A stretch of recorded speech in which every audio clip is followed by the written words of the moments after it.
Hello, everybody. Welcome to Rewind and Reload. After our fifth attempt at beginning the recording, we're here.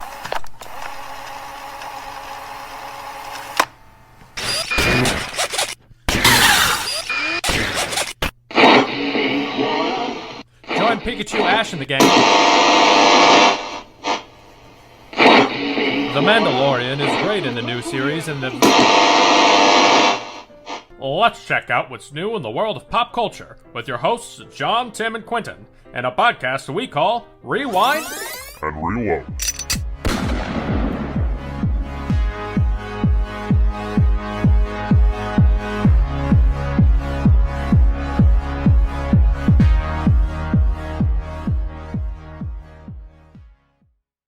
Hopefully, we got all of our mistakes out of the way beforehand.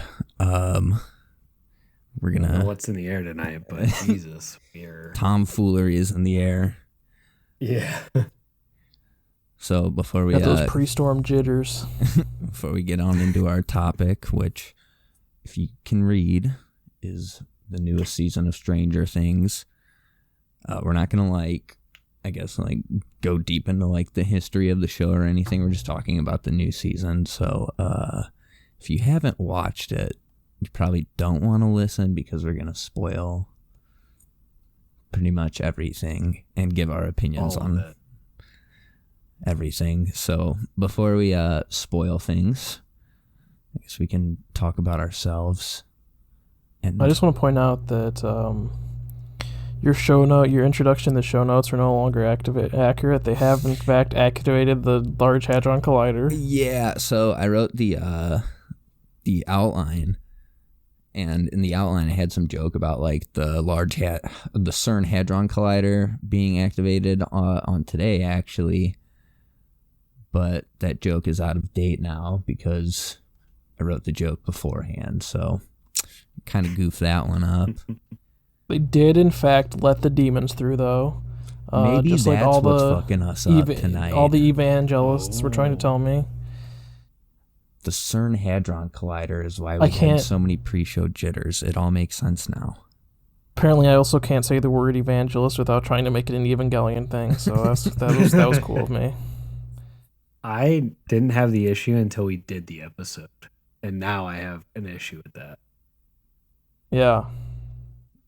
Yeah, see, you don't even need to watch Evangelion to have Evangelion brain rot. If people around you just talk about it, that's how infectious it is. Yeah, it just melts your brain. Dangerous. So yeah, let's get into our weeks. You wanna go first here, John? Let us know what you've been up to. Well, I binged the entire series of Stranger Things for this. Nice. I guess I didn't specifically do it for this. It was just that we had talked about it last episode, and then I've been talking to Joey about it, and I'm just like, all right, knocking it out. I'm done. So the first 2 seasons, I think I knocked out in 2 nights. I just watched a season a night. Oh, so you did the whole fucking series? Yeah. Holy shit. Okay. Yeah. Whole series. This is dedication. Then once I got into episode 3 or season 3, yeah, Carly hadn't watched that season, so we watched the rest of it maybe 1 or 2 episodes a night and just knocked it out.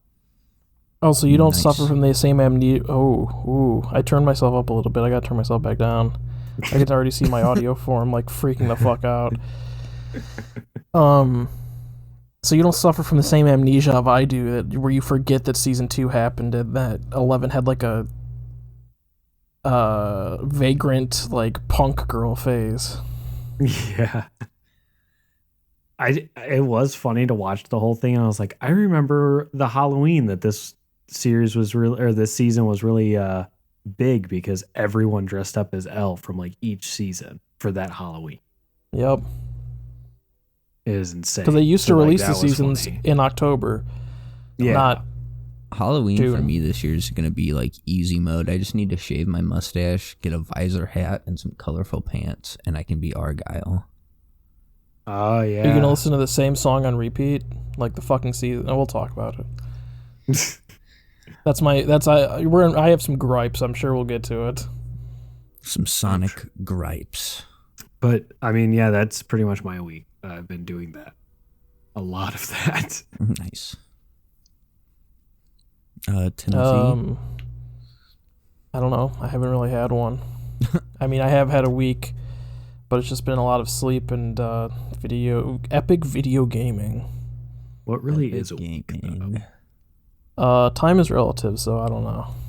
Yeah, it's all a structure. Well, actually, we could go into that later too. That ties into some of the big baddie stuff. Anyways. Oh yeah, I guess so. I had a pretty cash money week. I went to see Duncan Trussell and Johnny Pemberton perform stand up. And then that's where I got this this fucking shirt, dude. It says Mondays, no energy. I am kind of bummed because you invited me to go with you when I found out, and I was just super in a super depressive state around that time. Fair enough. And now I'm so now I'm like, oh, I should have just forced myself to go. Like that would have been so much fun. Yeah, no, it was a good time. We Maybe next time. ended up being front row. And then after the show, I got to meet Duncan Trussell, and he bought a skateboard for me a long time ago. And he ended up signing it. I don't know if you can see on the camera. It says "God is love." Oh yeah. Duncan Trussell, but that was a really sick experience. Other than that, I don't know. There's nothing notable. How the fuck do you follow up a story like that? You know. I think you got that skateboard pretty close to when we started the podcast. That feels right. Probably we weren't really it too was far really in at the beginning of quarantine, round one. Because that's dope. We had a quarantine here? I never realized. we had enough of a quarantine that I could try to skate a stair set that cars were usually parked in front of. I guess I can talk about that. I bought again Tony Hawk Pro Skater 1 and 2, so I've been doing stair sets virtually. Actually, well, I'll save it for the mini-sode, but Skate 4 news. What up? Oh, I got some skate news too for the mini episode. I found a dope ass new skate game. I think I know what it is, but yeah. We'll save all that for the mini-sode. Next week. Right now, we will get into the mega show. Whoa. Wait. Did you say mega or MAGA? Mega. Okay. That definitely sounded like MAGA, right? That's what I heard too. That's why I went, whoa. I was like, I don't know about... I'm not on Truth Social at the moment, so... Why do you think somebody wearing a fucking knockoff Garfield shirt would be into anything MAGA related? Let's be real here. Honestly, if anything, the MAGA thing made me realize how many people that you don't think would swing that way do. It's insane. Well, anyways, let's talk about how things are getting strange in the neighborhood. So yeah, we're gonna talk about season 4.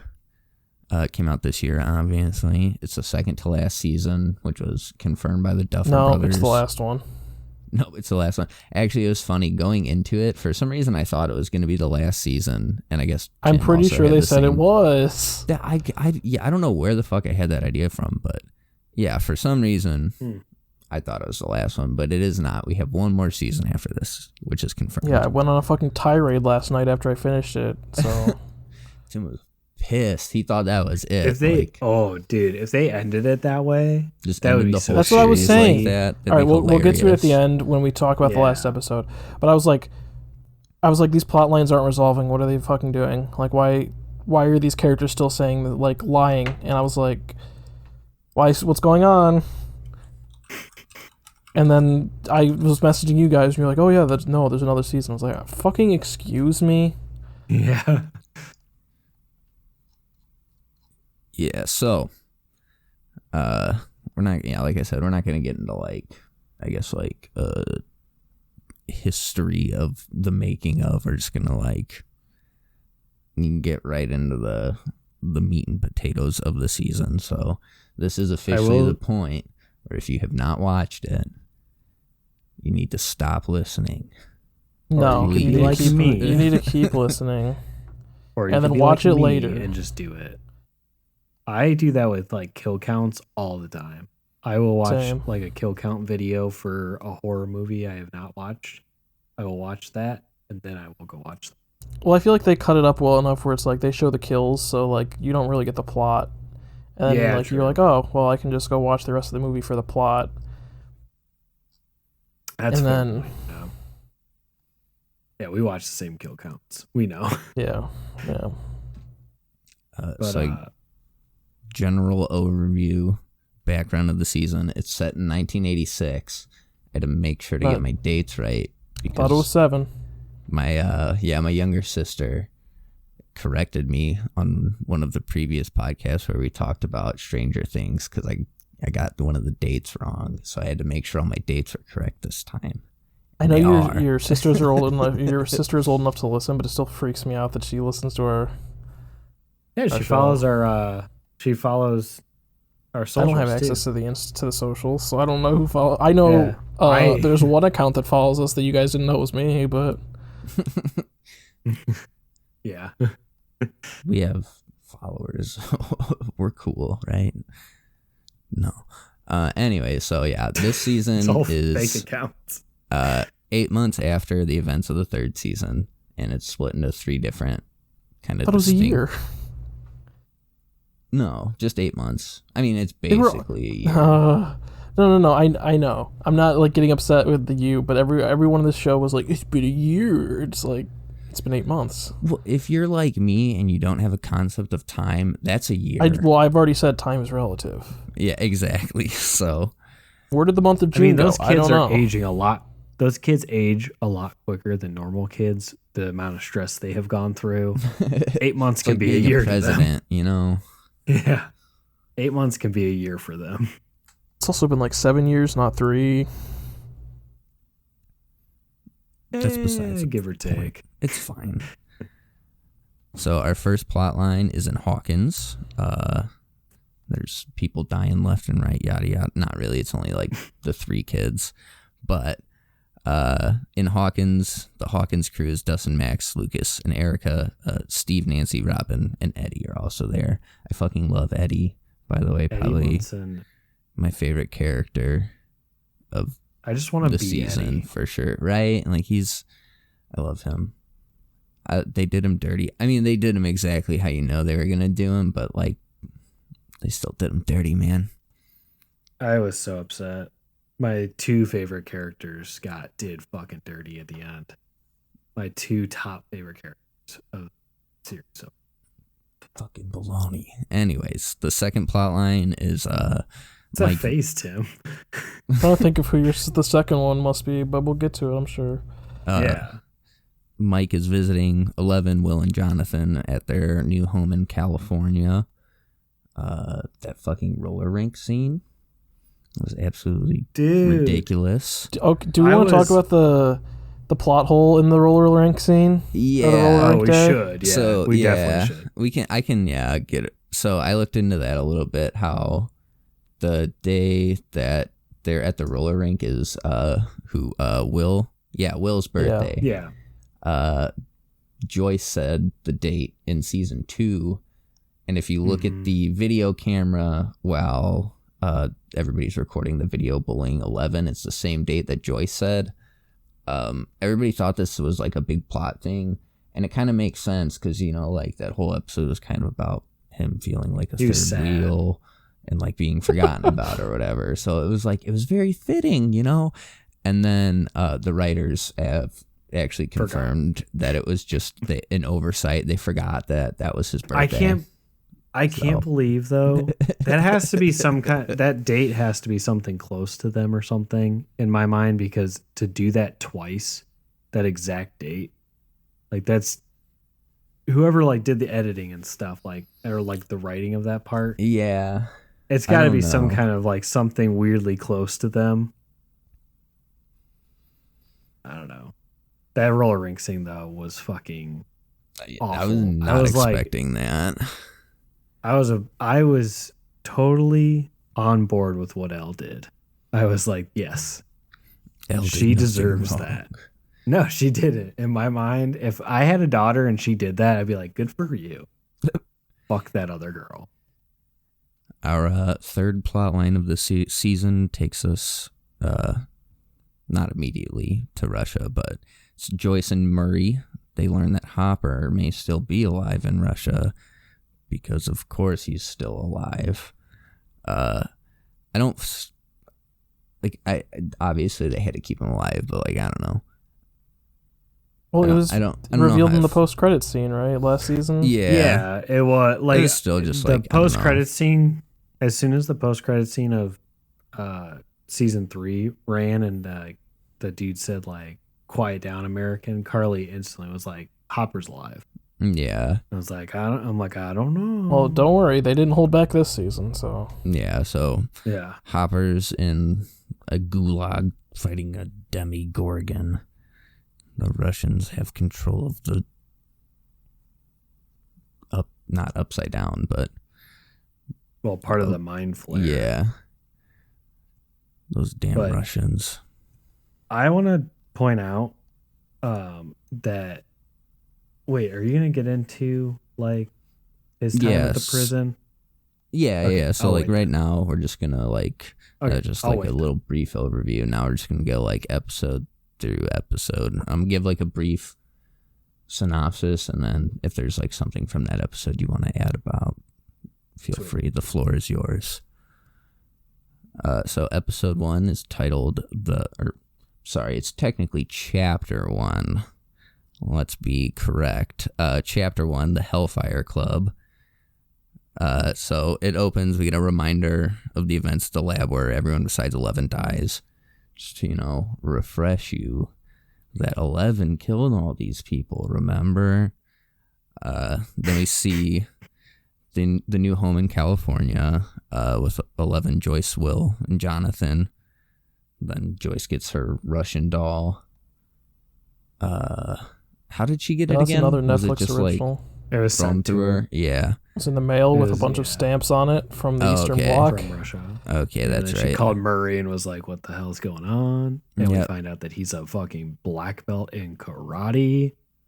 In a child's karate course. Yeah. But it does end up when we get to being legit get karate. to it, Fair enough. Yeah, he's pretty fucking good. He stepped it up in this season.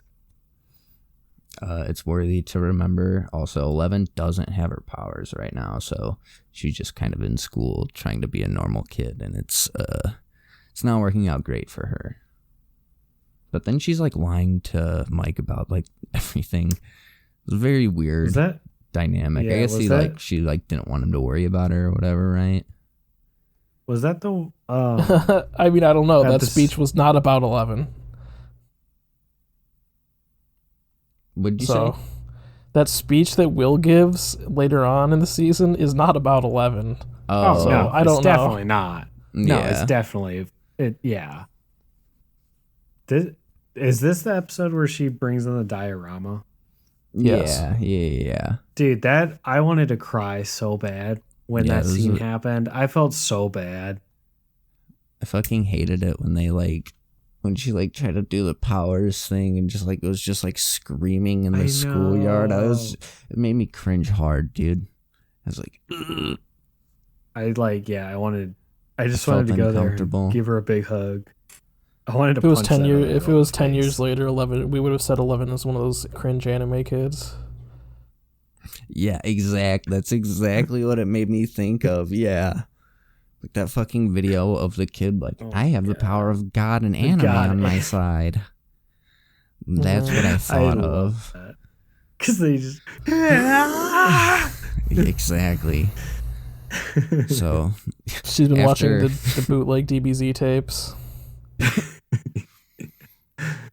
After we, witnessed the power of God in anime or whatever, we go back to Hawkins and we learn about everybody back home. Mike and Dustin being in the Hellfire Club now, which is led by Eddie, who, like I said, best character. And we just get more like kind of set up for the Hawkins storyline, and it all culminates in Chrissy's super brutal death and Eddie running away. Okay, point Carly of couldn't order. watch. Oh no, sorry. Go on I was first. just gonna say Carly couldn't watch the Chrissy scene. Like she was like, "Oh God, tell me when it's over." Like, Yo, So, honestly, it's brutal. Chrissy is the girl whose like family was annihilated last season, right? When what's his name, the hot mullet kid was like leading all those people to like that warehouse to be eaten. No, I don't think no, so. because she died too in that season. Oh, okay. Unless they use the same name, but that girl. I turned thought into that was like half of the what her gum flashbacks person. were about. No, because I thought her flashbacks were just about her mom. But yeah, but I thought for some reason that that one flashback with her dad was also something to do with it, but I don't. Maybe I'm. Not that I can remember.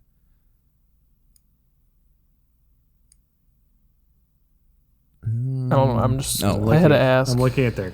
Yeah, I'm looking at their cast. See if. I mean, we can probably just go on the. Oh, also, I don't want to forget, Lucas is a member, technically, of the Hellfire Club, but he's now a basketball bench warmer. So he hasn't been playing as much. Okay, so she's not the same character. All right. All right. Okay. I'm wrong. It's just that that and her house look very similar to the way I remember that scene, this house and the other scenes. Oh, gotcha. They might have tried to do that too. Don't remember that. Yeah, but so yeah, that Chrissy death though, I definitely like after like seeing that, I knew like the season went from like I don't know how to describe it, like fun, spooky to like just like fucking dark. Like it went very quick. Set the mood very fast. Like you knew the season was going to be nutty. It was kind of weirdly the first moment that I was like, "Oh shit!" Like people can like really die in this, and like people have died in the series beforehand, but like I don't know, like usually people deserved it, or like the only other person was like Barb that died like in the first season that didn't really Again, deserve and it. here again, I thought later on that we finally saw her body, but no. It didn't happen. Oh, Barb. Well, we did see her. Like in a we saw vision. that flash. We saw that flashback from what's her Vecna, name's point of view. Yeah. But I thought that like for a very brief second when like the bodies are being shown, I thought that Chrissy's body was Barb, and I was like, oh, gotcha. And then like I realized, because I mean there it was just so fucked up at that point, and I was like, oh, that's what's her name, and then I was it came around. I was like, oh no, they still just forgot that she died somewhere. Yeah. So after this, we're going into Chapter 2, Vecna's Curse.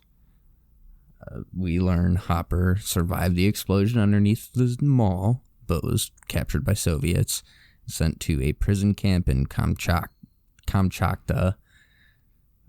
Mike flies to California to visit Eleven, where he and Will witness her being bullied.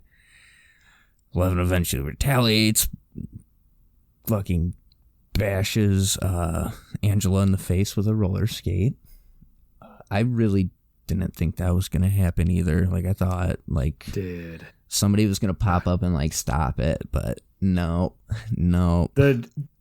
The like effects they did on her face too were like so good, because like she came up and she's just like my nose, and it like legit looked Yeah. gnarly. Like it looked good. Yeah, so we had that fucking brutal death to end episode 1, and then episode 2 is basically just like opening up with like broken noses and just like, oh my goodness. Side note, I thought it was hilarious how like they still ended up just like driving back to the house. Yeah. It just like nothing happened. And then eventually They just like left. Yeah, but they just like dipped out. They're like, all right, peace. After we get the little update on the broken nose, we go back to the Hawkins crew. They're looking for Eddie, and he's eventually found at Reefer Rick's. They explain the upside down. Yeah, I was really sad that we didn't actually get to see who Reefer Rick was for real. I wanted to see. Maybe we'll get to see him next season. I really don't think we will, but okay. He's supposed to be in jail, right? No, I thought he was like out of jail. Because they made a comment where they were like, "Oh, Reefer Rick must be out of jail," but it was just Eddie living in his house. Oh, maybe. Yeah. Okay. So yeah, and actually, while they're explaining the upside down to him, I think that's when Vecna gets his name, right? Yeah. Well, yeah, he was technically so. named in the first episode because he was the villain of the D&D game they were playing. And then I think it's what's his name was like, it's like Vecna. And I was like, okay, because like the way that Vecna was killing people just so happened to be the same way that the character in the D&D campaign. And he just so happens to have one fucking goofy looking arm. Oh, okay. I mean, that's pretty much how this has worked the whole time, though. Yeah, fair enough. Not really. The Demigorgon, yeah. Yeah, Demigorgon in D&D canon is an individual, not a whatever the fuck that thing is. Yeah. The Mind Flayer isn't what it is. I understand. It's kids, and they're just adapting things that they know and being like, oh, well, it's like this. No, they're manifesting true enough. into reality. But Mind Flayers are, because I don't remember what they're... D&D is satanic. Right, that's true. Dude, the satanic panic in this was awesome. I loved that. Yeah, they really like fit it in pretty well. Yeah. There's a thing later on that we're gonna talk about, and it just made me. It's in the last episode, so I won't even bring it up. It just made me laugh really, really hard. It was a good bit for a character that has barely had screen time. It's spoiler, it's Mike's dad, but we'll. Okay. Mike's dad is such a fucking cock, dude. Dude, he's so funny in like the funniest like 80s dad way. Yeah, he's just like he's just completely disinterested from his fucking kids, and is like, oh, I don't know about this one. Fucking oblivious. Yeah. At one point in this season, when all the parents come together or whatever, he just like looks over at the other husband and just goes, "She's crazy. I'm sure yours is too," or something to that extent. And Carly was like, "What the fuck, dude?" It was so funny. After we get the Eddie update, we are back to Nancy and the student reporter Fred, who kind of sucks. I didn't like him at all. I hate at any him. point. Fred just sucks. To be honest, kind of was Fred. Huh? Was Fred implied to be gay? Yes. Or was it? Okay. I didn't remember. That's how I took it. I thought him and the kid that died were like hooking up after they before they crashed. Like that's the way I thought they were framing that scene. That's what I thought too, but I could be wrong. Maybe I'm not sure. I don't remember. It's been a couple weeks since I watched that episode, but like I feel like that's the vibe I was getting. Gotcha. Might have to rewatch it. Double check. Fred's still a shit person, though. I mean, Fred he still wouldn't. sucks. Yeah, no. I mean, sucks, him being gay does not excuse him being a fucking like snarky asshole. If that and then if the flashback is true and he just stood there like, Well, I mean, you could. Okay. So, but like, come on. Also, I don't know. You're It just seemed you're like the only one here who's been in a really you weren't in a flaming car accident, but you did flip your car fucking 3 times. Yeah. So they're not that bad. It's fine. So they're student reporters. They go to the scene of the murder and they talk to Eddie's uncle. My cat is being a dick right now. I like Eddie's uncle a lot. I thought he was I like that he kind of gave some depth to Eddie's character, like indirectly from having to show that on screen. Like, saying how, Eddie looks like this, crazy person, satanic person, but he's like really sweet and like wouldn't hurt anybody and stuff like that. Yeah, so I just liked the moment.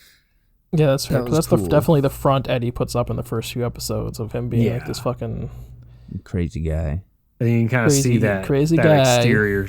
Yeah, you can kind of start to see that exterior kind of like pull away after this encounter. This is where we learn about Victor Creel, who Eddie's uncle tells us about. The similarity between Victor Creel and this murder is how the victims died. I was so happy to see who played Victor Creel. young Victor Creel or old No. Victor Creel. Old Victor Creel. Who's old Victor Creel? Yeah, I don't Freddy, know. dude. Oh, is it? Yeah. I didn't notice, to be honest with you. It's kind of hard to recognize him. I know him in heavy makeup for both roles, so Yeah. It was Robert Englund. that's great. cool. I didn't I was notice. so happy. The young Freddy one, the young who? guy is Freddy Oh, Krueger. okay. son of a 100 bastard or son of, I thought son you of a were 100 talking about the psychopaths. Scooby-Doo guy.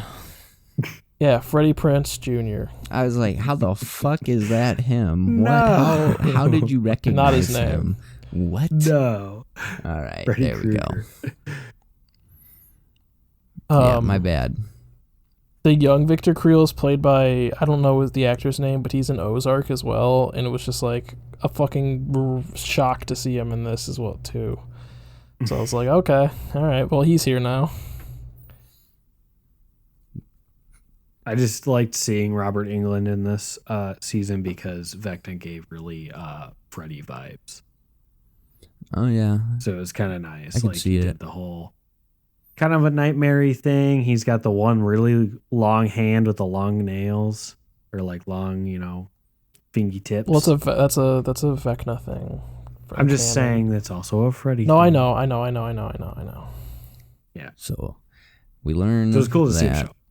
Victor Creel apparently killed his family in the same way, or killed his wife, I should say specifically, in the same way that Chrissy died. And daughter. Like, And I thought that, Oh wait, no, the daughter just like dies. yeah, she doesn't get like possessed like Vecna'd or whatever. I thought he But just the woke daughter- back up and no, because she had an off-screen death. Yeah, 'Cause she was dead yeah, when he woke back up. Yeah, I thought Same her thing eyes were with the fucked up son. too, but maybe I'm same thing with Yeah. the son. okay. Don't put it in scare quotes. There's actually some like, I guess some theory about like the mother, the sister surviving and being somebody's mom, but I don't think so. I haven't looked into No, that enough. she- so I can't thought really she talked looked- about it. Thought she looked pretty dead. I don't know. Anyways, so that's the only, I guess, backstory, or the only information that they have to go on to try to clear up Eddie's name. While this is all going down, Fred gets lured into the woods by visions of a person that he accidentally killed. And then he gets Vecna'd. Which I feel like this right there, like, how the fuck are they gonna pin that to Eddie, Because they didn't know where he was. Fair enough, I guess. Yeah. Like, I think that was the rest of the murders was like he wasn't directly there. I was gonna say, do you know much about serial killer investigations in the 80s? They will pin on whoever they fucking can. Yeah. Fair enough. Especially a small town police department. Well, we got this weird guy who lives in the trailer park downtown. He probably did it. Yeah. Oh, Alright, and at fair this enough, point, I fair think enough. we've met. Oh, hold on. Yeah, we've met Chrissy's boyfriend or whatever at this point, right? I don't remember his name, but yeah. Jason. Because Jason. I hate him too. I just want he to sucks. throw that out there. He fucking blows. All day, he sucks. You can continue. Never mind. That's it for chapter 2. I don't think there's like anything else like super notable to go over. Yeah, there totally is. We get the scene at Family Video. We get, With the same logo as the one that they just took down in Valpo. Yep. Like nothing changed in that store between the 80s and now. Except I don't remember. they sold CBD at the end. That too. Didn't know that was true, but all right. They did. I remember. I would go to Little Caesars and I would see signs on the Family Video that said CBD sold here. I was like, Yeah. I'm just going to get this pizza, but okay. Yeah, I don't know how the hell they were able to do that. Like, Who fucking cares? Family Video is an alternate reality. You walk in and it's a different world. It's different time. literally, it's Hawkins, Indiana. Yes. You walk into any of them and that's what it turns into.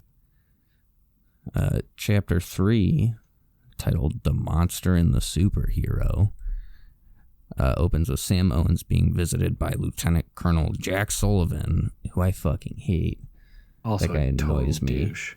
The only thing that like I enjoyed was the level of like the freedoms that the government had at one point of doing these like weird secret Had? missions still do.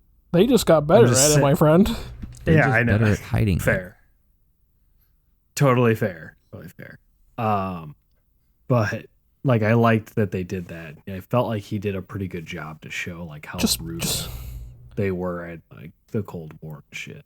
Just because they are not smuggling cocaine and bananas anymore does not mean they are not doing it. Fair. But anyway, so the guy from the army, he is the one who thinks that 11 is responsible for the deaths. Sam, who sees the pictures of the deaths, knows that it's not 11, but he knows that they need 11 now to stop what is actually doing the killings. But he doesn't like reveal any information to the guy from the army or anything like that. I He really knows like that they're just Sam gonna kill her. Owens. Yeah, he's like the best out of the Yeah. doctor guys. He He's like the only one who's like a good guy.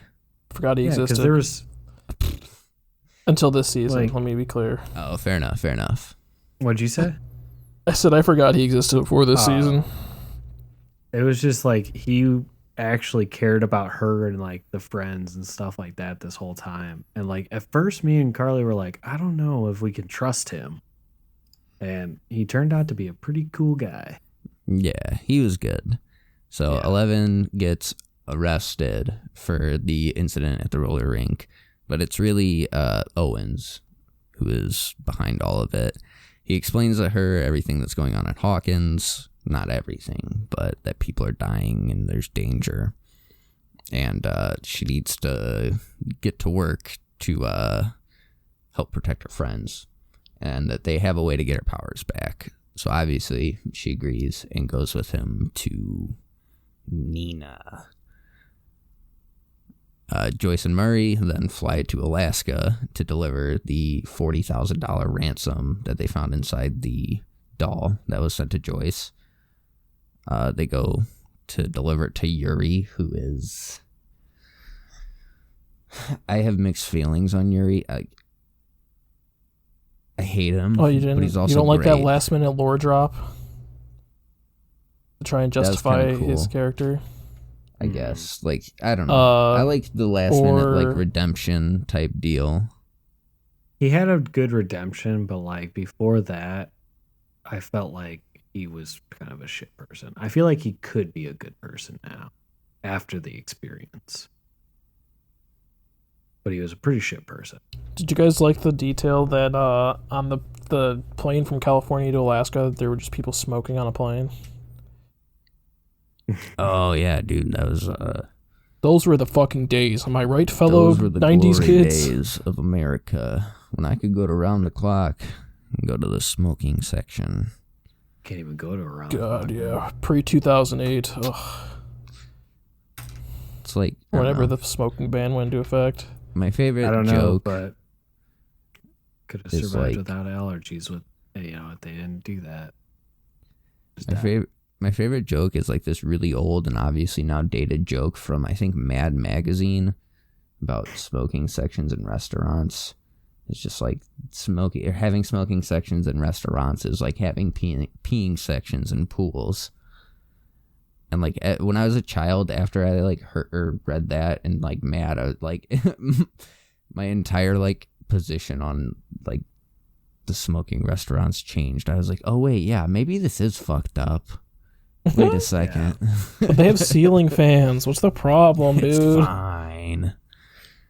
Yeah, no, everybody, this is the 80s. Everybody got to smoke anywhere. It's fine. Hopper, or now we cut to Hopper, who we get another brutal scene. They're working on the railroad all the livelong day. And he convinces, or he bribes, I should say, the inmate next to him to like break his fucking, I guess like break his ankle, right? So that way he could slip his shackle off. Mm-hmm. I didn't like fully understand it, how that works. It was so that he could, like shatter his heel so that he could sneak it by. Oh, okay. That's what I was like assuming was happening. I was like, something is being broken here, but wouldn't the swelling, be an issue? I thought I thought he was just like breaking the. Mush around. Oh, okay. All right, I'm done. I'm not talking about it anymore. Yeah, also, like, what the fuck? How does Hopper have all these advanced survival skills? What the fuck? Vietnam. Yeah. You never caught that? Oh, didn't they actually say something There's in a this straight season up. about Well, it? yeah. There's a straight up like flashback of Yeah. him making Agent Orange. You don't come back from Vietnam with survival skills. You just come back from Vietnam with PTSD and cancer. Well, yeah. And an addiction that's to why heroin. he can't have kids. And Well, he can. Probably Or just you shouldn't. or you become the BTK killer. Also, We a can't Vietnam vet. Carly won't let us get that ADT in our house because of BTK. Because he worked for that company. What about Simply Safe? I think. Speaking of I don't know. which, She this just episode- she says that she will not do ADT. If anybody If that went Sponsored by into Simply Safe. Oh my god! If that went into ad read, that'd be so good. That'd be so good. If you guys just want to pay me like a fair salary to like stand outside at night with a sword, I will. Oh fuck yeah! Instead of like doing home security system. If I ever have enough money to hire you to do that, I will hire you to do. All right, I'll Okay. I'm gonna keep you to that. Yes. We have if it I on ever video. if I ever make enough money to do that, I will pay you to do that. Sick. You can also quit at any time. That is not what you want to do. I don't think I would ever need to quit. So after we get some fun sledgehammer heel breaking scenes, we go back to Nancy and Robin. I like their little like relationship this season. I do too. It was a nice friendship. I liked that. I liked that once Nancy kind of understood like how Robin like acts and stuff. Yeah. It like they turned into really good friends. Yeah. So they are in charge of trying to figure out anything that they can about Victor Creel, which involves going to the library and going through like any kind of newspapers and anything. They can't. I just remember it's very hard to find anything, and then eventually they got some information.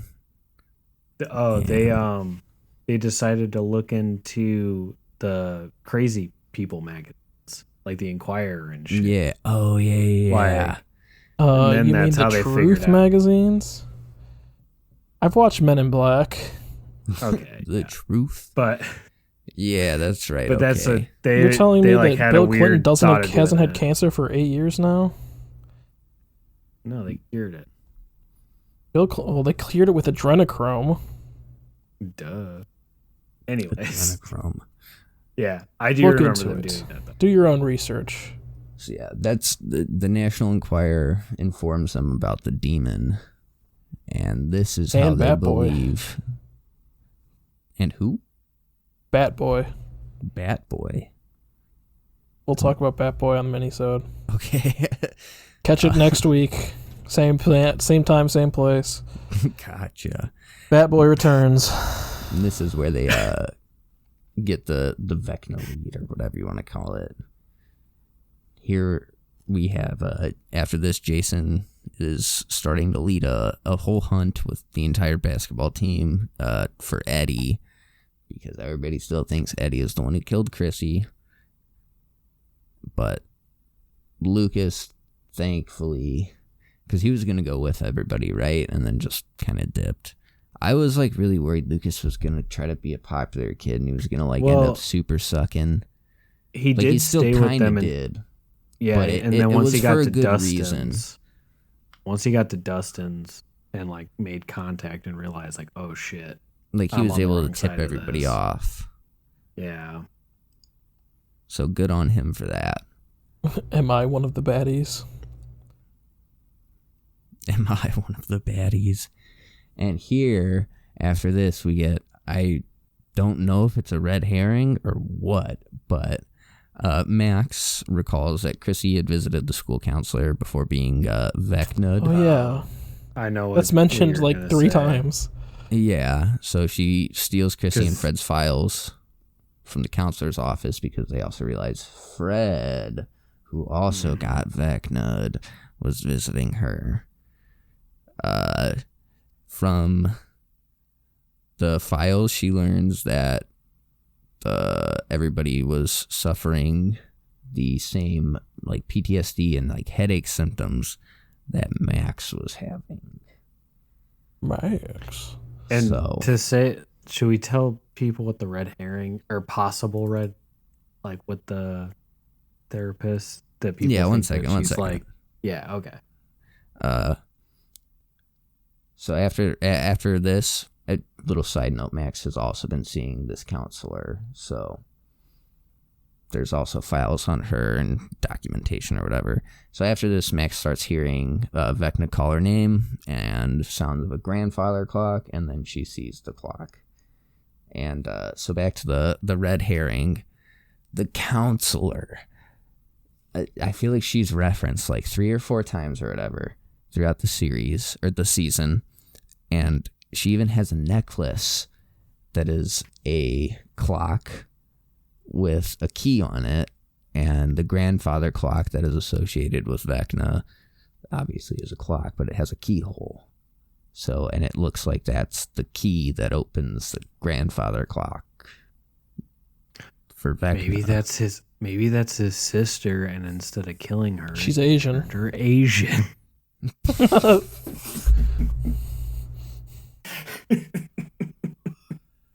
I'm glad that Tim also went there because that doesn't make me seem like a bad person. Well, I saw where you were As much going. I was like- like, that's not how this. He- I mean, tried it's to- not impossible, but He tried to send her through a portal, much like how Eleven did to him, but instead of burning her up, it just like sent her to a turned her different. Asian.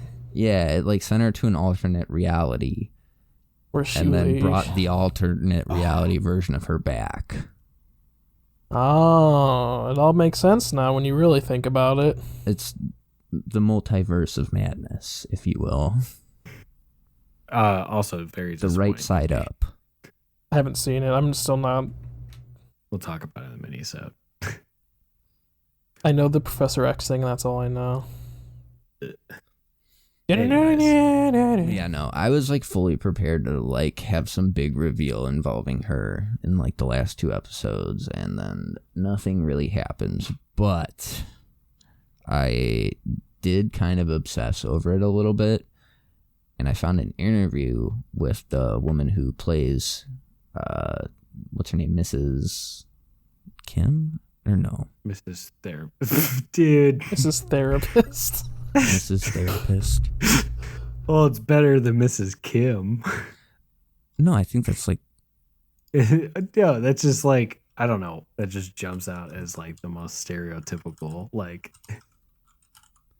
name for an Asian person.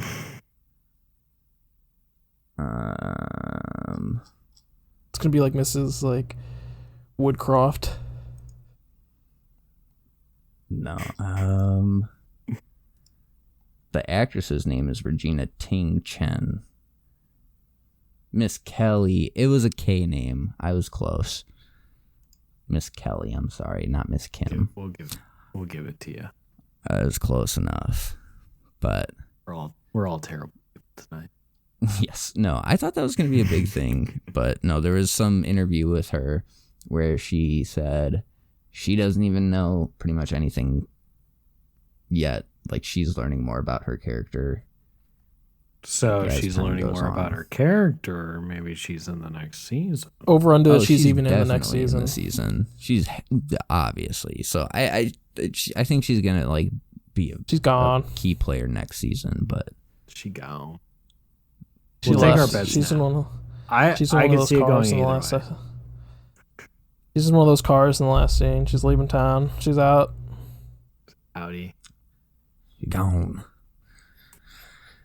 Now we're at. Yeah, we're only on chap- episode 4 and we're at 51 minutes. You want to like speed I'll round go some of fast, these? I'll go fast. Sorry.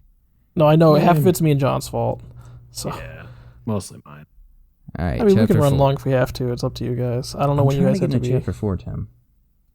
Chapter 4. Dear Billy. Opens with Joyce and Murray getting drugged by Yuri, the first of many double crosses from Yuri. Hopper escapes the prison camp, which was really sick, but then gets put straight back into the camp, which was unfortunate. I was so sad when he like just got covered up and like was eating the GIF. I was like, oh, Yeah. like I wish Peanut I butter could cover up time, and eat baby. Jif, yeah, but it's I on know. fucking recall. I know I can't eat GIF right now. The liberals don't want me to have my peanut butter. Fucking Peter Pan. Jonathan, Mike, and Will, back in California, I'm sorry. They're trying to sneak away from Wallace and Harmon, who are the agents that were sent by Owens to watch over them. But lo and behold, the army storms the house and is lighting everybody the fuck up. That was an awesome scene. I just Pretty have to say. wild.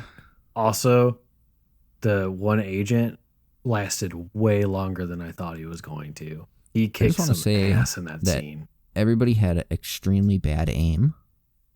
Yes. And also, Well, the first guy was pretty good. I don't think houses in the 80s had like super thick Bulletproof walls, walls. you know? No. I feel like So, even like- my house was built much earlier than that. But anyways. Anyways,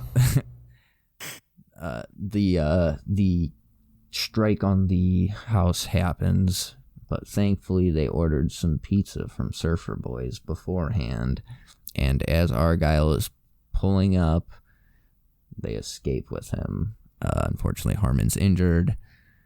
And this is I think at this where- point we've probably heard Pass the Duchy 3 times.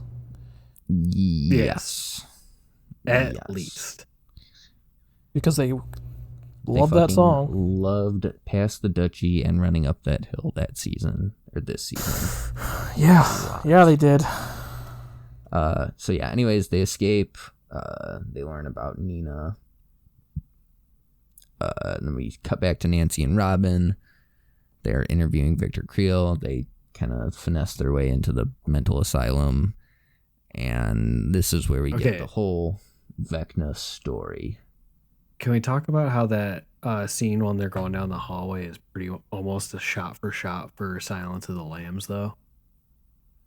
And the entire time she's walking, as soon as she's walking down, and Carly goes, "I swear to God, if someone throws cum in her face, I'm gonna be so mad." And I was, oh, dude, I was like, please just don't shoot that part. I Don't think there was shoot like that load. another thing where there was just like I saw like a screen cap of Robin, who is what's her name's daughter from the Kill Bill movies. She really? Yeah. She's the little girl from Kill Bill? No, she's the daughter of Christopher Walken. Uma Thurman. Yes. And like, yeah, like there's like a shot by shot comparison from a shot from Kill Bill and a shot from Stranger Things, and like they're like fucking identical. It's crazy. That's pretty It's dope. wild. So I think that whole like recreation of Silence of the Lambs was like on purpose. 'Cause they're trying to really cash in on that 80s nostalgia, yada yada. But yeah, while they're she's there, Ethan. I didn't know she's Ethan Hawke's daughter too, which explains her last name. That's wild. yeah, she's like a superstar child, essentially. Yeah, She was one of my favorite characters. She's super talented, and then she's got two super talented parents. Wow. Yeah, it's in her fucking genes. Dude, she was one of my favorite characters, though. Like, Oh, absolutely. she was awesome. Very Both good. in season 3 and season 4. Carly wants her and Nancy to hook up, like become in a relationship. No, the girlfriend. That's what I said. I know, girl from band. That's the team I'm on. Yes, but yeah, no. So this is where they get the whole Vecna backstory, or not Vecna, but Victor Creel. What he assumes is Vecna backstory. After this, we cut to Max. She's afraid that she's going to be killed by Vecna. All her symptoms have been getting worse, so she writes letters to her friends and family. And then This scene kind of fucked me up. The scene of her writing the letters kind of fucked me up. I'm not gonna lie. Yeah, And then when she reads the one to Billy, yeah, that's what I was about to. Yeah, so it all culminates with her going to the cemetery to Billy's grave, where she reads the note to Billy. There's also a production error with this scene.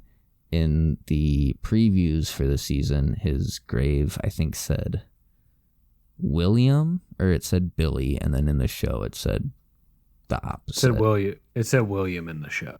Yeah, and like people thought like that meant something, but it was literally, it came out after the fact that that was another just production mistake. They probably realized that they wouldn't put Billy on a tombstone. They would put. I would. My name was Billy. I mean, yeah, but like, how many people do you know that their name is just Billy? Billy from Grim Adventures of Billy and Mandy. Bingo. Billy Crystal. Billy Idol. Billy Idol. Billy Eyelash. Checkmate. Atheists.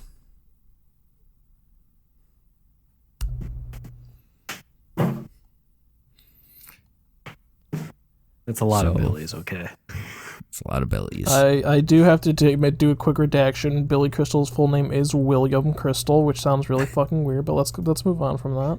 So while she's at the cemetery, it all comes to a climax when she gets Vecna'd, essentially, or begins to get Vecna'd. And this is where we learned that the power of music is what can break Vecna's spell. Actually, they learned that from the Victor Creel story. Actually, it's only starlets of the time that break the.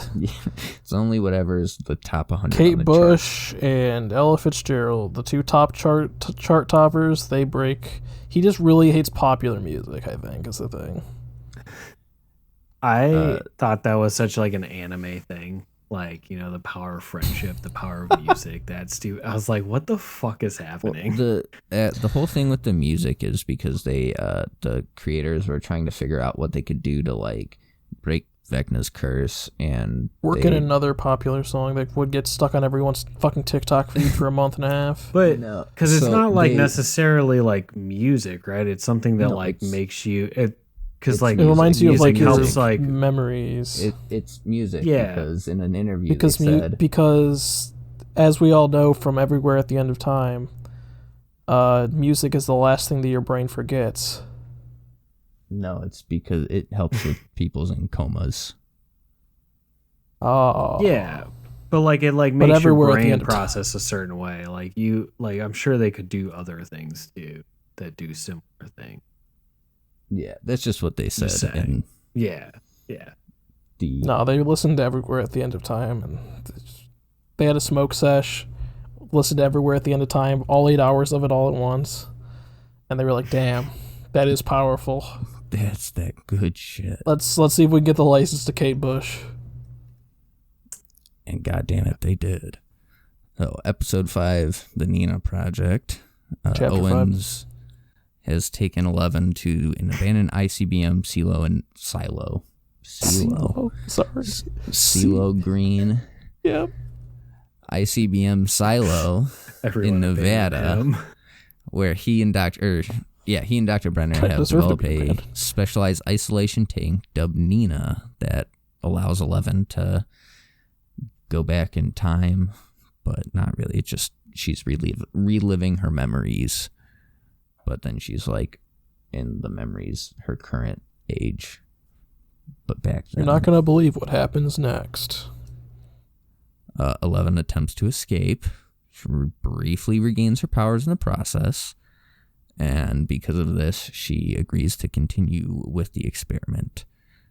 In California, Harmon dies and gives the boys a phone number for the Nina Project that connects to a modem. Mike decides to enlist the aid of Dustin's girlfriend Susie in Salt Lake City, and that's where they figure out the location of Nina. Dude, Susie's sister and Argyle just make that was just good. True love. Just I true really love right away. I liked them. They were good. Yeah. Any interaction with Argyle the fucking was thing where he's just staring and goes, "I would do anything for you," whatever her name was. I was like, okay, all right. Eve, yeah. Like the garden. I was like, dude, calm down there, buddy. I said, anytime Argyle was on screen was just like grade A shit for me. He was so funny. So then we're back to the Hopper storyline. He's back in jail with Antonov, the guard he was working with to bust out. While flying to Russia, Joyce and Murray subdue Yuri and crash land in the wilderness. Through the power of Murray's sweet black belt karate that he learned from the kids' dojo. Dude, he did really good. It ended up working out, you know? Dude, me and Carly were like up on our feet like, yes, Murray, get him, like do it. Like he was doing so good. It was so unexpected. I really thought that he was just going to be... I thought he was going to get his ass whooped. Nah, he's got the moves, bro. He's got the moves. We're back to Hawkins, where the entirety of the Hawkins crew, just fucking everybody, regroups, and they decide to investigate the Creel house. Inside, they encounter the flickering lights, which they know is a sign that Vecna is there in the Upside Down.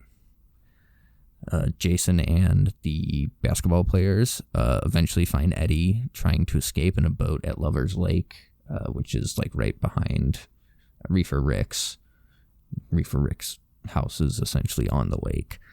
So everybody's like swimming out to the lake to go get him. And then Vecna kills Patrick in front of Jason and Eddie. And then the lights in the Creel house burst.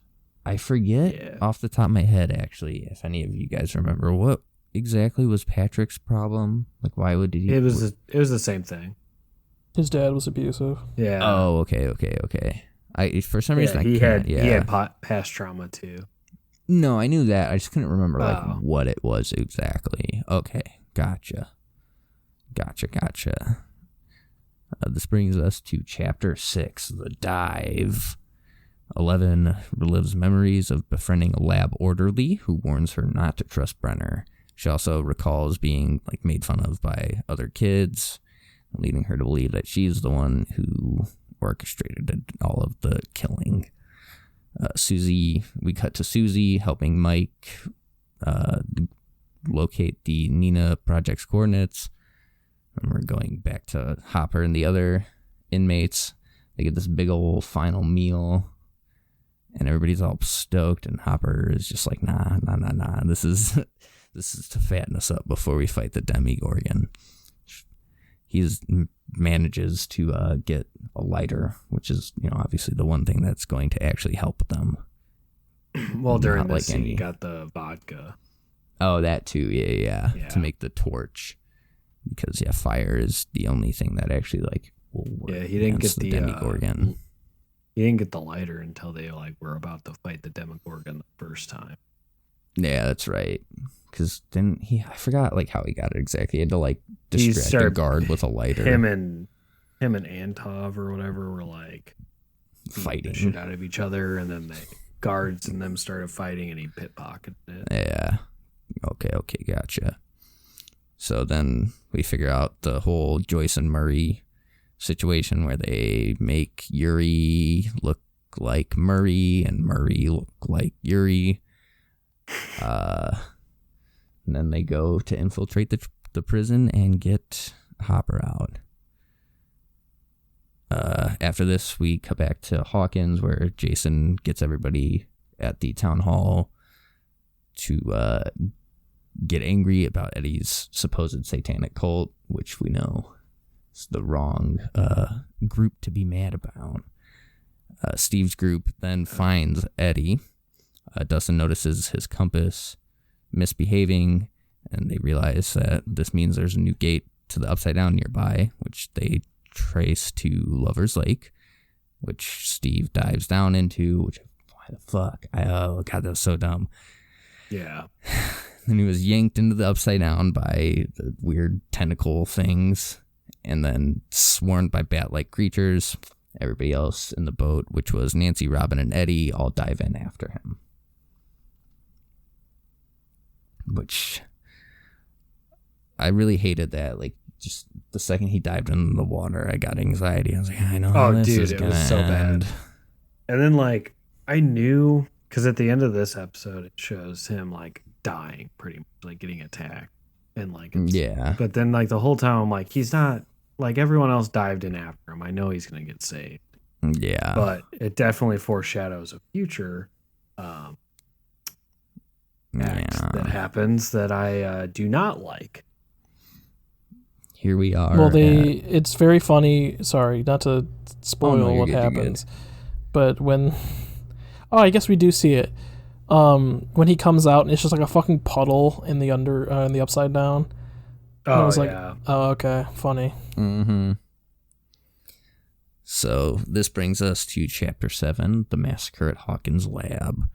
Just a note, this is the last episode of the first volume of Chapter 4. Also, this episode had a content warning because of when it came out.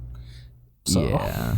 Same thing with, I think Obi-Wan also had a content warning when it came out. So anyways, Chapter 7, it opens with Joyce, Murray, and Yuri entering Kamchatka and witnessing the fight between Hopper and the prisoners against the Demigorgon. Hopper holds the creature back with a flaming spear, and then Murray and Joyce subdue all the guards and open the prison doors, which allows everybody to escape.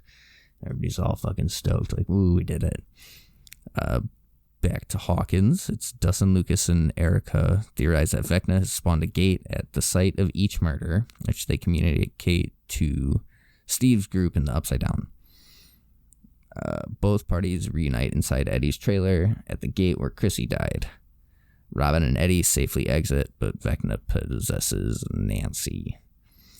This is where we get the big reveal, which was not like, I don't want to say predictable, but it was predictable, but it wasn't. Oh, yeah. Like, you knew it was going to happen, but I don't know. I told Carly as soon as I saw that orderly, I went, that's number one, and that's Vecna, and I know it. And I think the whole time she was like, oh, I think you're right, but I don't know. And then I got to it, and I'm like, boom, fucking called it. You can ask her.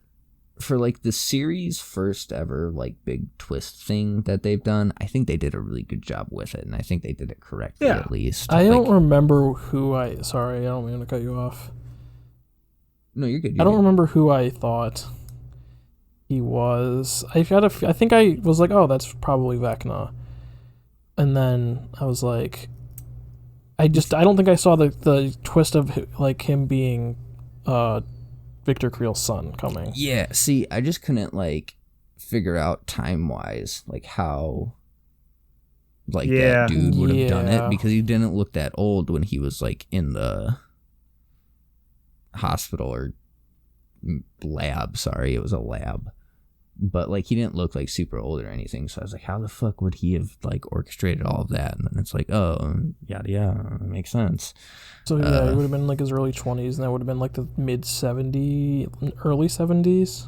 Yeah.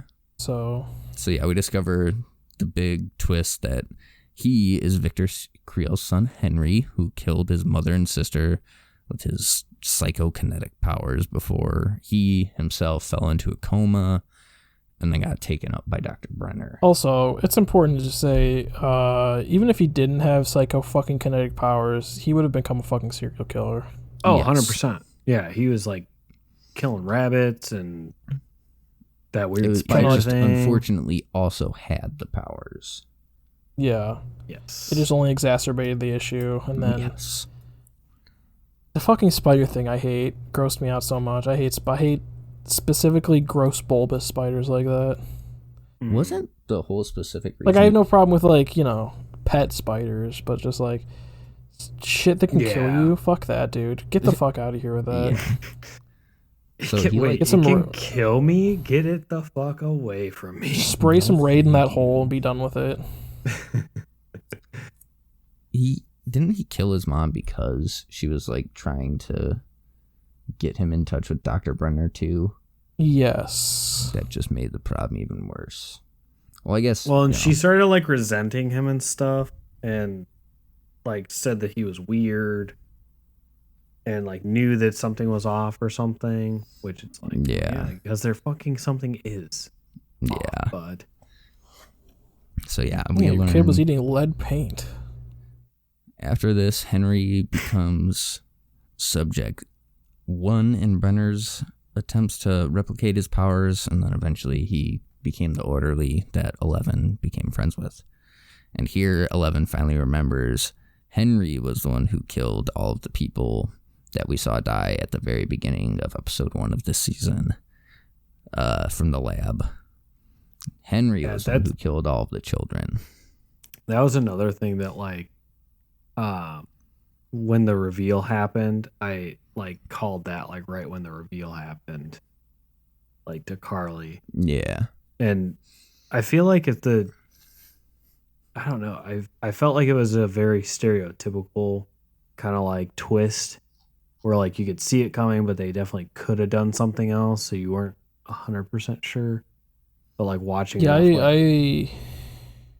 watching enough like horror movies, I was like, yeah, this is where they're going. In retrospect, I almost would have preferred if they were just like, yeah, no, 11 just fucking massacred those people. I would have been like, all right, cool.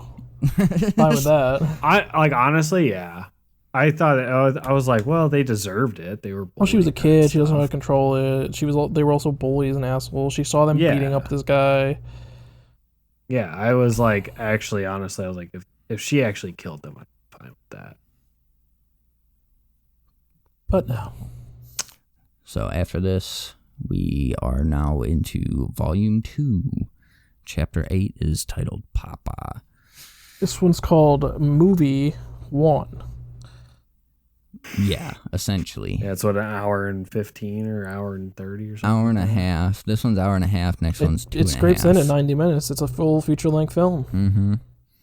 So we open with Vecna showing Nancy a vision of the future where Hawkins is being destroyed by the ground tearing open and all this crazy shit.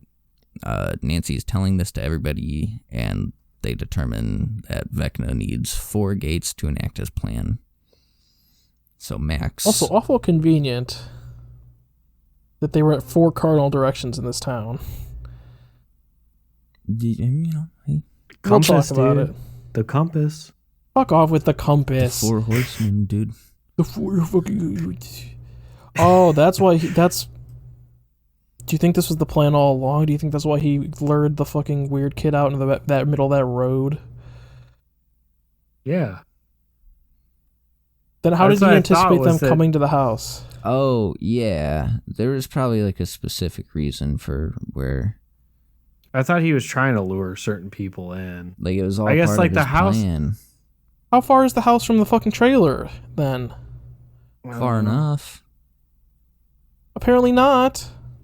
The only thing that I thought was weird was that he tried to kill Max in 2 different spots. Max.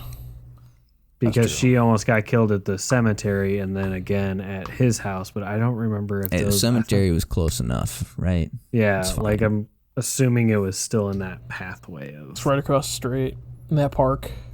Yeah. Yeah. So, this is where Max offers to be the bait, so everybody can Didn't like get it. in and fine attack with it, I don't give a Vecna fuck. while he's in My a anx- trance state. As soon as they were like, yeah, you can be the bait, my anxiety level went so high through the fucking roof.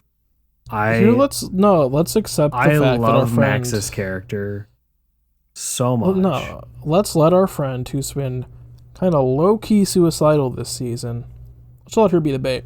That's cool. Yes. That's probably What fine. other choice did they have? I don't know, but not that. Not keep her not dead until 11 gets there. How were they supposed to know that 11 was coming back? I don't know. I'm just saying. They They had did no her- contact Go to with I was Mrs. just- fucking I was Kelly's so office upset. like Lucas wanted. I don't know. John, this was liked- the 80s. They couldn't just like text each other and be like, yo, homie. Yo, that's the thing, right? Oh, we'll get to it in the next episode. Sorry, I'm getting ahead of myself. Okay, I'm just saying. I was very upset about it. So, There's I a scene in really the like next episode Max. where I fucking had the same thought of like, they don't have phones. Like, what the fuck's going on? 11, though, does have the ability to get in people's Dream hop. minds. And, like, yeah, essentially, yeah. So, she is able Piggyback? to learn of the plan. Dream Warrior. She's able to learn of the plan Get the fuck out. by just, I guess, yeah, piggybacking or whatever you want to call it. So she hears everybody's plan. So she's like, all right, I need to go. I need to move. Brenner's like, nah, you're not ready. So Brenner secures Owens and traps 11. It forces her to like, he's like, yo, you got to complete your training. 11 realizes that Brenner has been using her powers for years to try to get one back from the Upside Down. And then Sullivan, the army guy, and his forces all arrive. Do we think... Oh, hold on. Let's finish the episode recap and we'll talk. Yeah, all arrive at the site and kill a bunch of the people there. Brenner flees with 11, but is then shot himself. And then 11 takes out Sullivan's helicopters just as Mike's group arrives. 11 refuses to forgive Brenner before he dies because he's like asking her to. Dude, I was so happy. I was like, And- fuck you. Die without an apology, you piece Yeah. of garbage. Yeah, that I was really so good. happy. Instead of saying like accepting the apology, she just says goodbye, Papa, which is good. Oh, it was so good. And then after this, we cut back to Russia. Hopper, Joyce, and Murray, Yuri, and Antonov escape the base.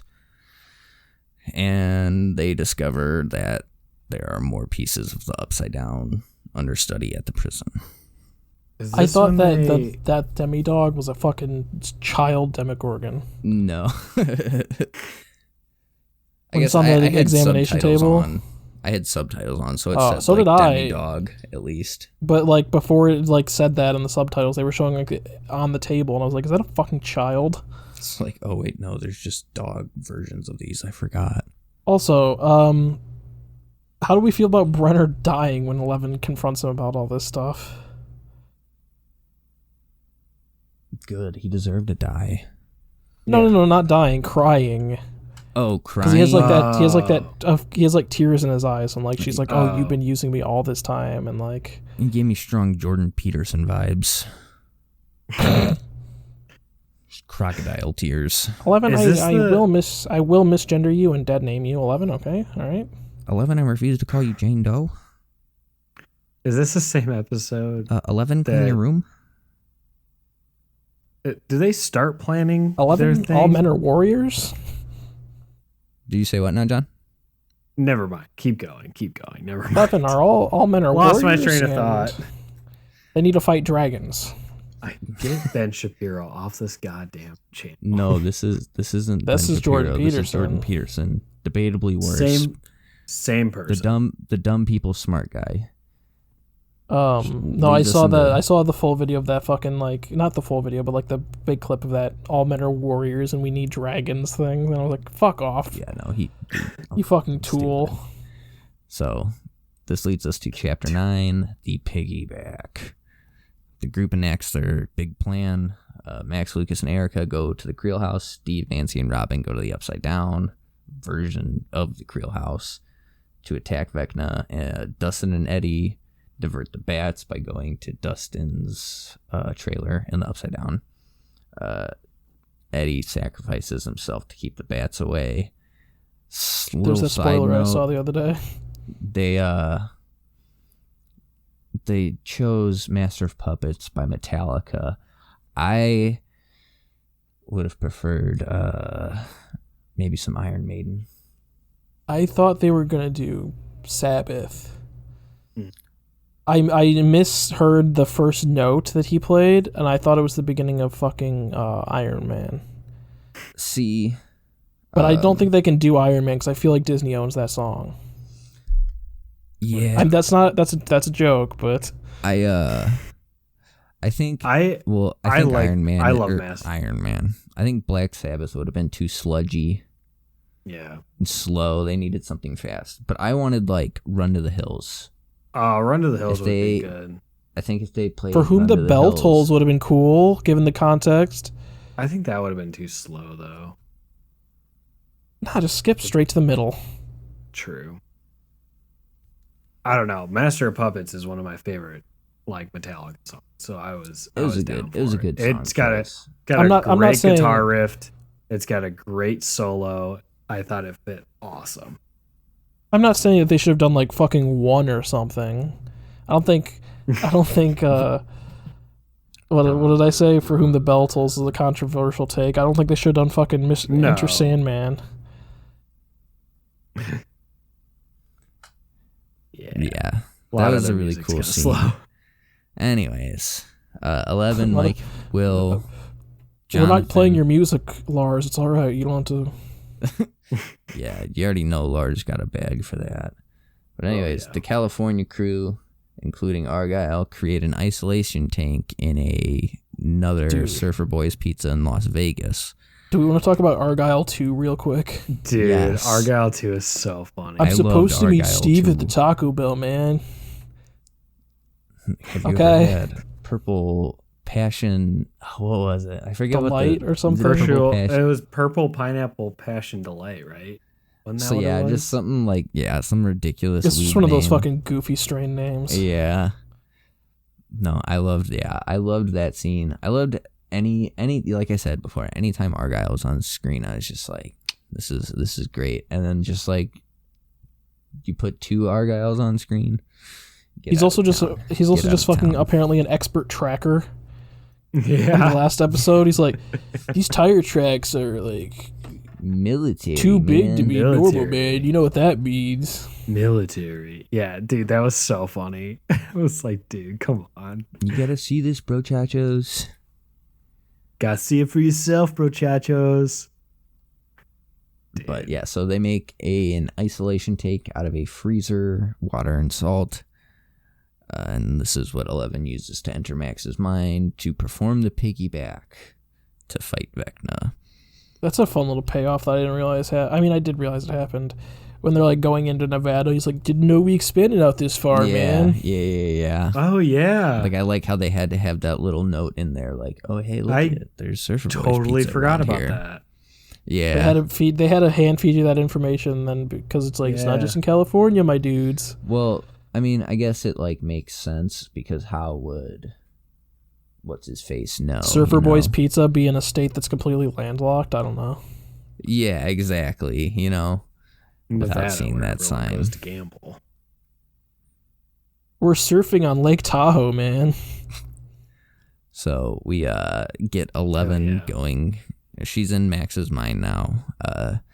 Vecna overwhelms her and possesses Max, and he reveals to 11 that he has controlled the Upside Down and acted as its hive mind Since we're here at the end, I'll make a little remark. I thought the snowball scene was a Carrie reference. Carrie? Because the movie about the girl with psychokinesis who like gets pig blood pushed on her in the prom, Oh, no.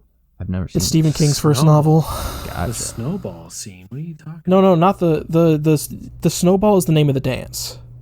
Oh, gotcha. And because those balloons are popping with blood, and I was Yep. like, is this a Carrie reference? I thought the same thing actually. So And then I earlier, got you. I don't know if this is true, but I feel like they were setting it up with the fucking roller derby scene because that's like another Carrie thing of like all these people come together to bully this girl and like. Yeah. Maybe that's what they were going for. I think didn't so because that was a very. And then they're reading the talisman at the end of this episode, which is another Stephen King story. Yeah. Maybe. I think it was definitely references to it. Yeah. Anyways, so we learn a lot, or Vecna has been in charge of everything since the beginning.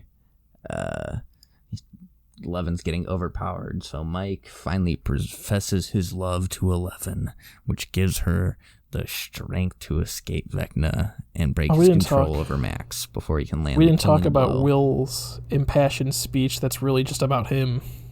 Oh, also being in love with Mike. That was this episode, I believe, right? It's before last. It's before they get to the military base in the last one. That's right. And I was like watching that scene. And I was like, can they just It's literally that meme, though. It's of not like gonna... the two guys on the bus, and the one guy's looking out the window, and it's like bright and sunny, and the other guy's looking out the window, and it's just like the cliff face or whatever. Also, they should have just had. Can we talk about how they should have just had Will come out to his brother? Mike. Oh, Jonathan, when he was... Oh, yes. So I thought he was going to, and I'm like, dude, fair, just do it. Do it. The actor who plays Will, his explanation is he said first off he doesn't care if like Will's gay or whatever, but I don't think it's an if. Doesn't think that he says he doesn't think that Will is gay. He just thinks that Will is less like mature and stuff, and because he had however many years of his. I am not reading it that way. No. I get that. I get what you're saying. That's just I do not because read like it that that way. scene where they talked, it almost seemed like Jonathan knew, like because he's like I don't care that he didn't he say something along the lines of I don't care if you're different, you're still my brother, and like this and that. He's like I'm gonna love you and no I was matter like, what. Like I was like, oh, this is the speech you give to your brother who's like struggling with his sexuality, not yeah. No, that's just what. If Will doesn't come out as gay in the last season, I'm gonna actually be upset. I'm just saying. Going to be indifferent either way. I'm not trying to be a fucking My Hero Academia fan and sexualize a teenager, but I'm just like no, but they are so clearly writing it this way to make him queer coded, and then they're just like, actually, we're never gonna say it outright, and I was like, come on. I just think that would be I think that's like the final character development that he needs to finish off his character. What'd you say, Quinn? You said just like what? I don't remember. Fair enough. We'll roll the tapes just back. Kind of an NPC dialogue comment. I don't remember what I said. Have you heard about the high elves? Yeah. Anyway, now we're back to Hopper, Joyce, and Murray re-entering the prison, which I fucking hated that. I get why they had to do it, but I hated it. I was like, ugh. There's another Stephen King reference. They climbed out through the tunnel of shit, like Shawshank Redemption. Oh, God. There we go. I will say that it was very presumptuous of them to believe that the kids were going through something similar and that they would help by doing that. Like, they didn't know for a fact. Yeah. They were just like, oh wait, if no, we they did. do No, they this, did. They maybe did. They they'll did. help. They did. Because when they called the chick and she's like, "Oh, there's something going on in You're right. Hawkins," and we think Eleven's involved somehow. Mm-hmm. Yeah, you're right. My bad. They did. No, I just remembered it too. When you said it, I completely forgot about that scene. Was like, how did they know? That scene got overtaken by like all the sexual tension between Hopper and what's her face? Joyce. Yeah. True. It was so heavy. I was like, just sleep with each other already, please, God, just do it. They tried. Back in the Upside Down, Steve, Nancy, and Robin set Vecna's physical form on fire and then shoot him with a sawed-off shotgun. Hell yeah. Nancy is the shooter, to be specifically. Nancy's a feminist icon, if you will. Nancy's bad. Nancy's got shooters, different area codes. She keep that thing on her. 11 then tries to, after everything happens, it's they do a 11 time tries jump, to don't they? Yeah, well, this is even before the time jump. 11 do we want to talk about how I thought Jason was 2 seconds away from dropping the gamer word? Oh, I mean, he probably It did. really felt like it. If it was actually the 80s, he would have. Yeah. But, yes. So, 11... Like, I understand they can't do that on TV, but it really felt... That was the energy that dude was giving off. Yes. 11 tries to resurrect Max, who, like, dies very briefly. For a whole minute. Yeah. Her 1 minute long death allows Vecna's gates to open, which then tears apart Hawkins. And then we get our 2-day time skip. 2 days later, the town is recovering from an earthquake. Everyone reunites. Max is still in a coma. 11 tries to, I guess, like, kind of go into her mind while at the hospital. And then it's just black. Nothing, empty space. So then they cut to the next scene, so we don't really know if anything ended up happening. Really know if she's alive or dead or Schrodinger's Max or what she is right now. I was crying, like me and Carly both, when all that happened to Max, because I was like, that is my favorite. Her and Eddie. Yeah, I know her Eddie. mom's a drunk, but like, why isn't she at the hospital? Or maybe she is and we just don't see her. Yeah, that could be too. No, well, since the gate opened in the trailer park, she probably died. Possibly. Yeah. And because she's right across the street. The only time she was actually on screen, she was going to bitch. So. Finally closes out with Will sensing the gobbledygoops monster's left nut. And that's a good tweet. That is a good tweet. I'll give you that one. Then I saw that earlier today. The show is over. So real quick, let me pull up the tweet that I'm referencing, and that's how we'll end it. Every Stranger Things season is like, hooray, we defeated the Goopla Boo Boo monster, but we are not ready to tell our loved ones how we feel yet. And then the music would build up and zoom onto Will until it abruptly cuts and he goes, guys, I can still feel his left nut. Which essentially is how this season ended. We get the cut, and it's, we see Do you think Jason Hawkins was right all under along? attack. What do you mean? Not about the satanic panic stuff, but in the gun store when he tells what's her name? Nancy. When he tells Nancy, Buckshot isn't really going to do anything except some birds. You think she should have taken that and just bought some slugs? Maybe that would have actually killed Vecna. John, you're the hunting expert. You're the outdoorsman half type. a dozen to the other. She didn't want to miss her shot. Was the biggest thing. Like that's why she made it a sawed off. Like she even made. So I understand. Comment like I don't want to miss. So like I at a understand distance of, a like, bird shot. I understand a distance of 2 yards. You're not. I don't think you're gonna miss a slug. No, she could have totally used a slug. Like that was a big oversight. Like I thought they were building up to a point where she was going to be farther away from him and hit him, and like I don't know. It was I don't know. Could have used a slug, definitely. Yeah, she didn't pull like a. Never mind. I'm not gonna reference The Wire. The fucking Wire. Suffice to say, there's a character in The Wire. He uses a sawed-off shotgun and fucking just blasts a dude from like 2 feet away. And Did you know in the state of Kentucky that is considered a weapon of mass destruction? Sawed-off shotgun.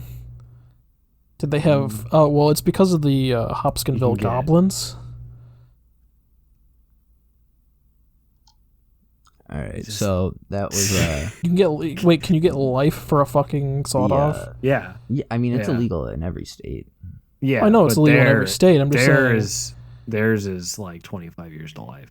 Get caught with. You probably get a fucking felony in every other state, but yeah, it's a felony in every other state. They're saying it's a fucking life sentence, and yeah. I mean, I guess murder is also a felony if you want to get technical. So. Oh, two minor gripes, or one minor gripe, one kind of funny hee-hee. And I guess it's not even a gripe, it makes sense. When fucking, they're in the attic after Vecna kills Max for a minute, and Lucas is just like, go get a phone, and I was like, bro, you understand how far your little sister has to run to get a phone? Yeah. I mean... Yeah. I think and I understand what other option do you have other than try and tune the walkie-talkie to a police frequency? Yeah. Yeah. And then the funny thing is when they're in the like post-apocalypse scene when like they're like Mike's parents are like packing, or Mike's mom's packing up. His dad's just sitting there watching TV. His dad's like talking about how the news has turned into the tabloids and it's all sensationalized negative stories, and I was like, yeah, that is true, Mr. Wheeler. That's fucking right. But you look out the window and there's and it's literally the fucking end of the world. It's like a crater. He's just like, tabloids are taking over. It's like, dude, look outside. I'm pretty sure the headline was like, hell comes to Hawkins or something. It's like, yeah, there's a giant fucking red rift outside of your house, my guy. So funny. That dude's insane. Just the 24-hour news cycle. It's like last season your wife was about to fuck an 18-year-old, my guy. I kind of wish she would have. Just saying. Not like I don't want to see it. I'm just saying like that her husband deserves. She deserves that. She deserves it. Yeah, she deserves better than her husband. Is what I was getting at. She deserves to ride that Trans Am mullet. Better than, I mean, Billy's worse, but I guess he probably had better dick, but like I think that would have jump started her to be like, oh, I can find a better man than my husband or Billy. Yeah, he doesn't even want our son's friends eating our waffles or pancakes or whatever the fuck they were. Yeah. Stupid. Anything else from you fine gentlemen? I was gonna like do theories here, but then I think I just like talked about them all throughout as they kind of came up, so like I have nothing else to add. I don't think I have anything to add. I enjoyed the season for the most part, except for the ending was a bit of a letdown to me.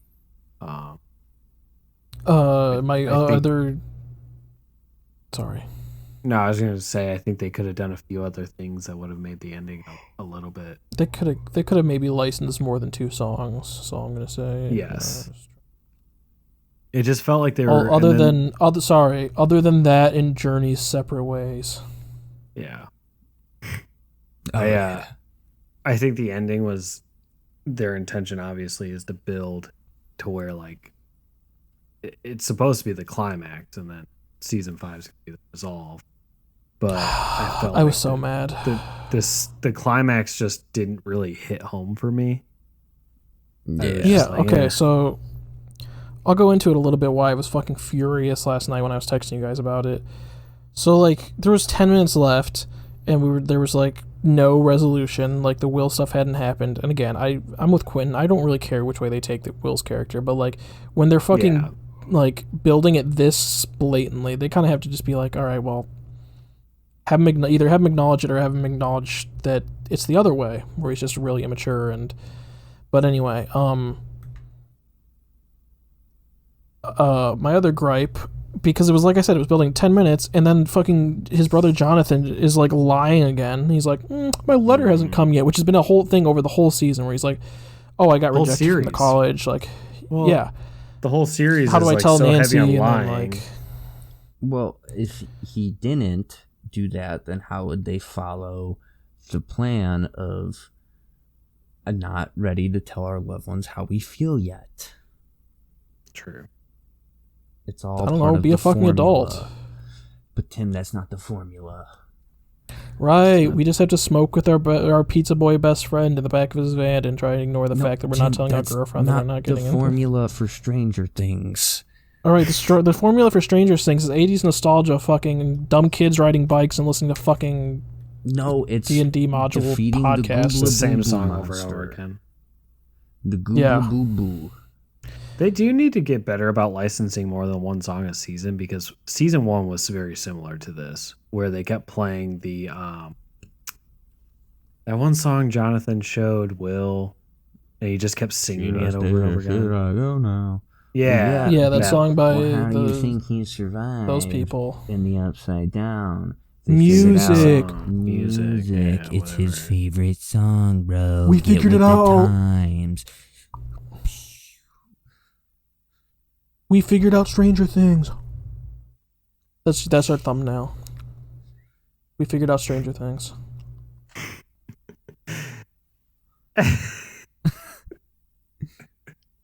I'm using that, one of those, as our thumbnail now. All right, perfect. On that Now we're note, just all wrap up. posing. Just pause. Find me on Letterboxd at Timmy C. Twitter, Instagram is Hot Pink Waffles. Twitch is Uncle Funkelshroom. It's in the description. Go fucking look for it. My Twitter is Boxwine, and my Twitch is Boxwine, and both of those have a 0 instead of a O. Yes. My socials are not John on everything. Our podcast socials are RRP Podcasts on all socials. And our Gmail is rrppodcast@gmail.com. If you want to email us, hit us up, whatever. Recommendations, Links to your call us out. music. Drink your Links to milk your and hit SoundCloud. that nay-nay. Good night.